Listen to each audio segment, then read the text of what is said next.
Sūduvos ir gelbėjimo departamento direktoriaus pavaduotojas Vytas Kaziliūnas,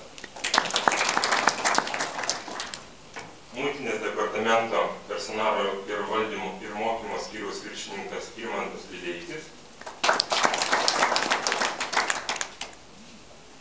Taip pat mes turime svečių, kaip galima sakyti, jau įprasta iš visuomeninių organizacijų.